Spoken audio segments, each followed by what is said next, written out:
प्रिय आत्मीय दाजुभाइ दिदीबहिनीहरू, हामी नेपालीहरूको घर आँगनमा नयाँ वर्ष 2082 आइपुगेको छ।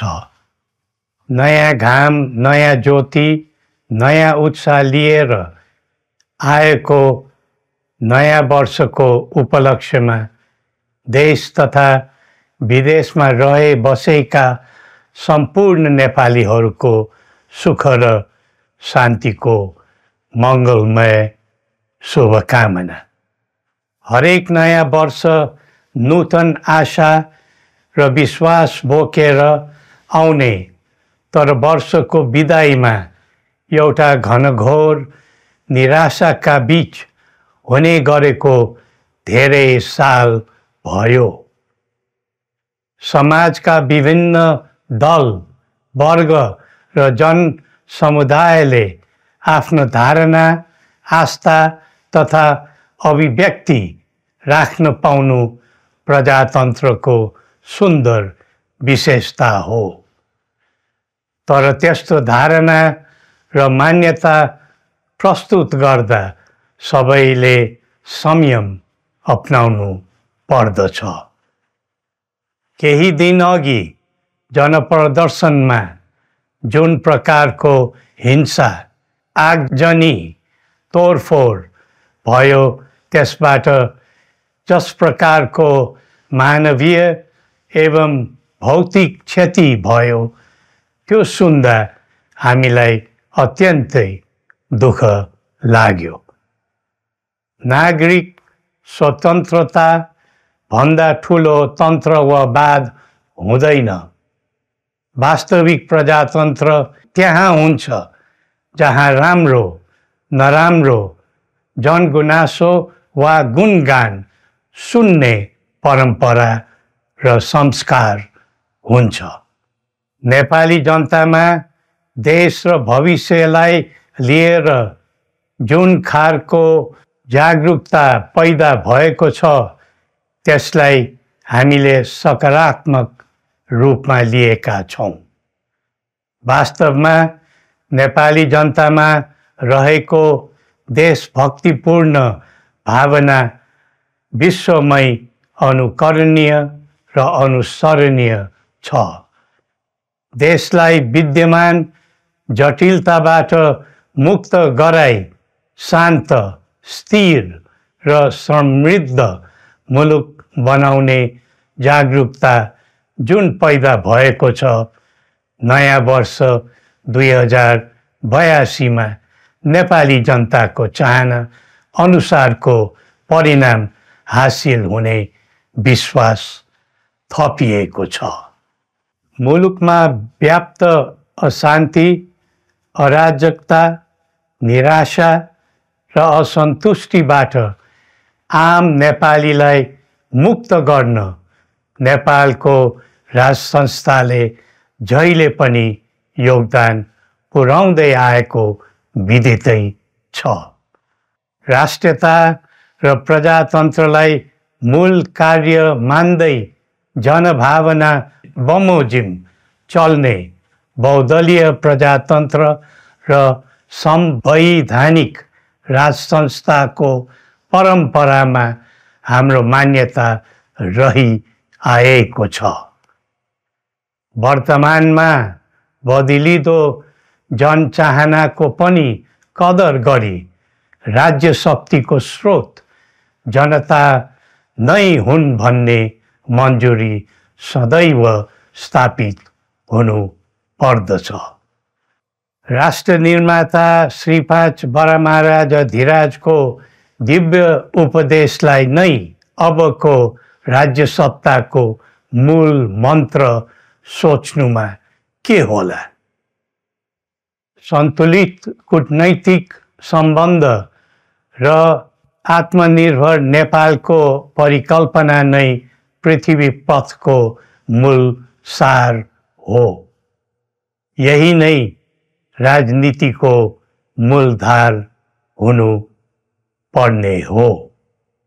विश्वको बदलिँदो परिस्थितिलाई मनन गर्दै विश्वव्यापीकरण र स्वतन्त्र व्यापारका आधारहरूलाई चुनौतीको रूपमा लिँदै चरम आर्थिक मन्दी भोग्नु परिरहेको अहिलेको सन्दर्भमा नेपाल जस्ता विकासोन्मुख देशले आत्मनिर्भर अर्थतन्त्र निर्माणको कार्यमा अर्जुन दृष्टि लगाउनु पर्ने समय आएको छ। स्वदेशी स्रोत साधनको प्रयोगले स्वदेशमै उत्पादन गरी स्वदेशमै खपत गर्दै आन्तरिक अर्थतन्त्रको चक्रभित्रबाटै मुलुकको समग्र अर्थतन्त्र आत्मनिर्भर र चलायमान गराउनु पर्ने विश्व परिवेश निर्माण हुँदैछ भन्ने सङ्केतहरू देखा परिरहेका छन्। विश्वकै उत्कृष्ट यो भूमिमा बाँच्न समेत गाह्रो हुने स्थिति पैदा भएपछि बढ्दो युवा पलायनलाई रोकी युवा शक्तिको श्रम र सिपलाई स्वदेशमै उच्च उपयोग गर्नु पर्दछ। युवा स्वरोजगारको निम्ति अवसरहरूको खोजी गरी नेपालमै आय आर्जन गर्न सक्ने वातावरण तयार गर्नुपर्ने आजको पहिलो आवश्यकता बनेको छ। सबै नेपालीको तन, मन र ध्यान त्यसैमा लगाउनु परेको छ।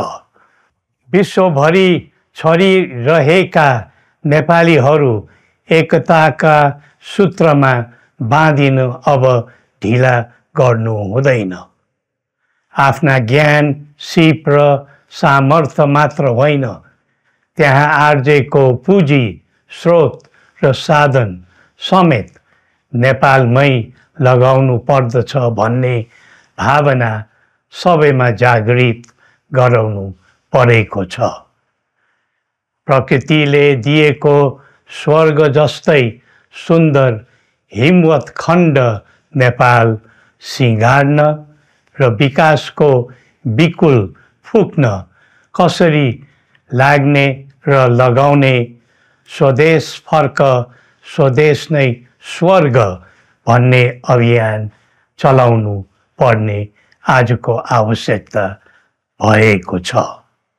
जनभावना र चाहना बुझी मुलुकको समग्र संरचनामा नै हेरफेर र सुधारका कदम चाल्नुपर्ने तथ्य स्पष्ट देखिन्छ।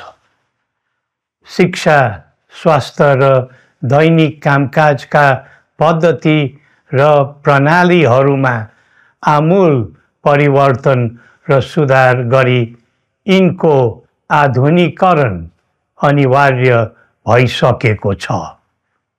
युग प्रविधिको हो, सावधानीपूर्वक उपयोग गर्नु सकेमा राष्ट्रको योगदानमा ठुलो टेवा पुग्न सक्नेछ।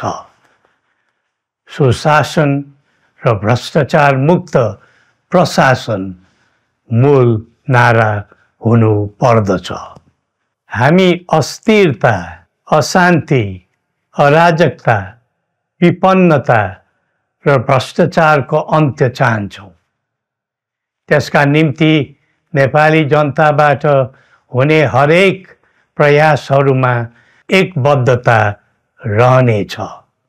मुलुकको गिर्दो अर्थव्यवस्था, रुग्न हुँदै गएको औद्योगिक उत्पादन, बढ्दो राष्ट्रिय ऋण र बेरोजगारी, रक्षात्मक बन्दै गएको राष्ट्रियता, राष्ट्रिय एकता, सामाजिक सद्भाव, मौलिक धर्म, संस्कृति तथा जनस्तरमा बढेको निराशा, असन्तुष्टि हाम्रो चिन्ताको मूल विषय हो।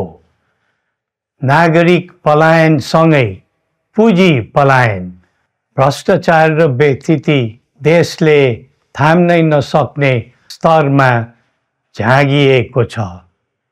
यो स्थितिमा नयाँ वर्षलाई उपलब्धिमूलक बनाउनु हामी सबै नेपालीको सामूहिक र एकताबद्ध प्रयास अपरिहार्य भएको छ। नेपाली बीच द्वन्द्व नहोस्, परस्पर अविश्वास र हिंसाको दुःखद मनोस्थिति नबनोस्, देशवासीहरू कुनै पनि नाम र न्युहुमा ध्रुवीकृत नबनुन् भन्नेतर्फ हामी सदैव सचेत र संवेदनशील छौँ। नेपालीको एकतामा नै नेपालको भविष्य निहित रहेको यथार्थलाई हामीले आत्मसात गरेका छौँ। सबैले यही वास्तविकतालाई आत्मबोध गर्नुपर्दछ भन्ने ठान्दछौँ। हाम्रा आह्वान हामी कसैको निजी स्वार्थपूर्तिका निमित्त होइन, कुनै खालको सैद्धान्तिकवाद वा विचारको होइन, समग्र राष्ट्रको स्वाधीनता, समग्र जनताको सम्प्रभुता तथा नेपाल र नेपालीको सुखमय प्रतिष्ठाको निम्ति हो। आफ्नै प्रकारको अग्रणी राष्ट्र हामीले नै बनाउने हो अनि आफ्नो स्वतः र अस्तित्व हामी आफैले उठाउने हो। संसार धेरै अघि बढिसक्यो, तर हामी यो वा त्यो वादको चक्रव्यूहमा फँसेका छौँ। नेपाल आमालाई केन्द्रमा राखेर हाम्रा विचार बन्नुपर्छ, हाम्रा कदम चल्नुपर्छ। हरेक समस्याको समाधान संवाद, सहमति, समन्वयन र सहकार्यबाट हुन सक्छ। आगामी वर्ष नेपाली इतिहासको स्मरणीय र सुनौलो सम्झना बन्नुपर्छ र बनाउनु सकिन्छ भन्ने विश्वास हामीले लिएका छौँ। नयाँ वर्षले नयाँ आशा, उमङ्ग र उत्साह ल्याओस् अनि नेपालीको सुनौलो भविष्यको सुनिश्चितता होस्। श्री पशुपतिनाथले हामी सबैको कल्याण गरून्। जय नेपाल।